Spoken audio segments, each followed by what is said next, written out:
Kepler-10b orbits one of the 150,000 stars that the spacecraft is monitoring between the constellations of Cygnus and Lyra. We aim our mosaic of 42 detectors there under the Swan's wing, just above the plane of the Milky Way galaxy. The star itself is very similar to our own Sun in temperature, mass, and size, but older, with an age of 11.9 billion years, compared to the 4.5 billion years of our own Sun. It's a quiet star, slowly spinning, with a weak magnetic field and few of the sunspots that characterize our own Sun.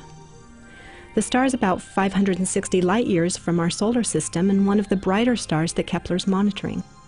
It was the first we identified as potentially harboring a very small transiting planet. The transits of the planet were first seen in July of 2009.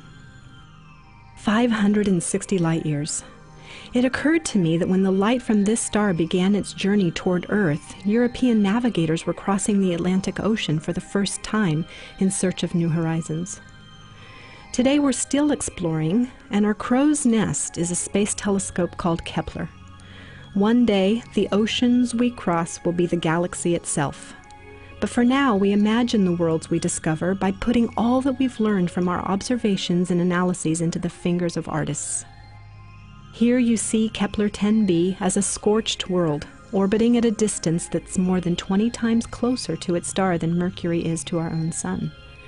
The daytime temperature is expected to be more than 2,500 degrees Fahrenheit, hotter than lava flows here on Earth. Intense radiation from the star has kept the planet from holding on to an atmosphere, but here we see flecks of silicates and iron that have boiled off a molten surface and are swept away by the stellar radiation, much like a comet's tail when its orbit brings it close to the Sun.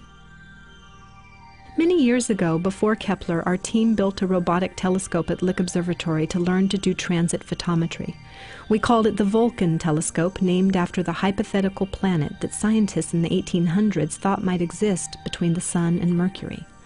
A planet that might explain the small deviations in Mercury's orbit that were later explained with Einstein's theory of general relativity. Vulcan is the god of fire in Roman mythology, a name befitting of a world so close to the Sun.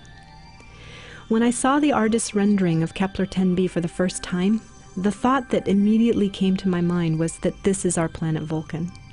We'd come full circle in our quest, and we know that we've only begun to imagine the possibilities.